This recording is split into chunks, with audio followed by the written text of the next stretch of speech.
평안하십니까? 성도 여러분, 매서운 한파가 몰려와서 이렇게 우리가 이렇게 움츠러들게 되는데요. 우리 주님 안에서 강건하시고 그리고 즐거움 가운데 지내시기를 빌겠습니다. 오늘은 욥기 42장을 하나님의 절대적 주권에 대한 욥의 인정과 축복이라는 제목으로 묵상하겠습니다. 오늘은 욥기 묵상의 마지막 시간입니다.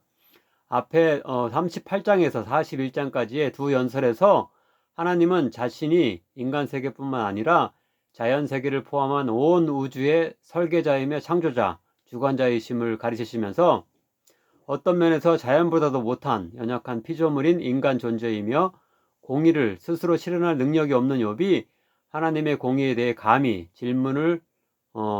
의문을 제기하는 것, 곧 죄가 없는 제게 이런 큰 재난을 당하게 하신 하나님은 공의롭지 못한 분 아니십니까? 라고 항의하는 일을 꾸짖고 계시는데요. 여기 42장에서 욥은 하나님의 그러한 가르침과 질책을 받아들이며 회개하고 결국 재난에서 회복되고 하나님의 축복을 받는 해피엔딩의 이야기를 써내려가게 됩니다.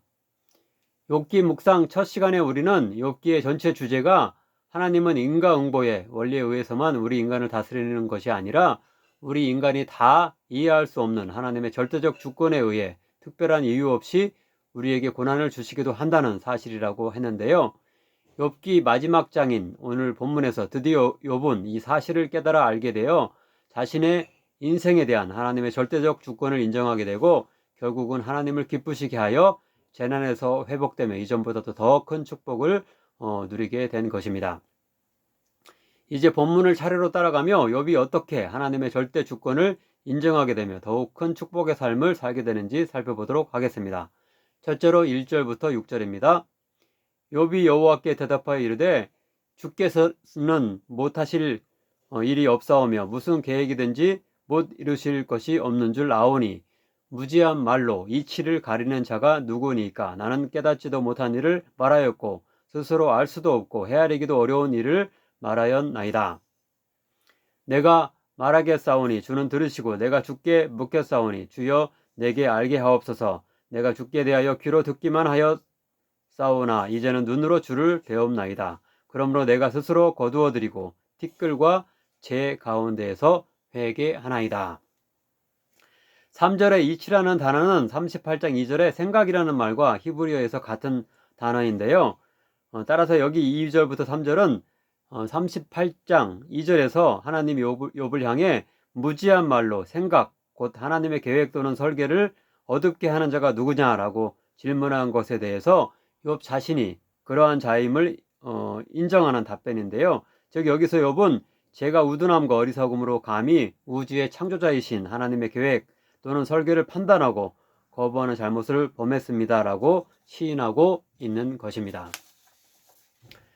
그는 38장부터 41장에서의 하나님의 우주 창조의 오묘함에 대해서 인간은 이해하거나 판단할 수 없으며 단지 탐복하며 하나님을 예배할 수 있을 뿐이다라는 교훈, 그리고 베헤못과 리워야단이라는 동물도 통제하지 못하는 인간이 감히 인과응보의 단순한 원리로 전능자이신 하나님을 통제하려고 하느냐라는 교훈을 이제 하나님을 직접 만나 듣게 되자 자신의 무능함과 한계를 온전히 깨닫게 되고 감히 하나님께 대든 죄를 회개하게 된 것입니다. 6절에서 욥이 내가 스스로 거두어 드린다 라는 대목이 있는데요.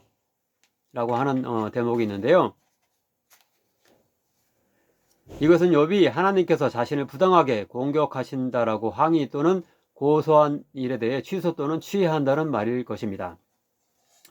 이렇게 욥이 피조물로서의 자신의 한계를 인정하고 하나님의 절대적 주권을 인정하자 하나님께서는 그 일을 기쁘게 여기셔서 욥에게 회복 그리고 더 나아가 이전보다도 더 큰 축복을 내리시는데요. 먼저 두 번째 단락인 7절부터 9절에서 욥은 친구들의 정죄로부터 벗어나 다시 의인으로서의 지위를 회복하게 됩니다. 곧 하나님께서는 욥의 세 친구들에게 수소와 순양 각각 7마리를 회개의 번제물로 바치도록 명령하는데요.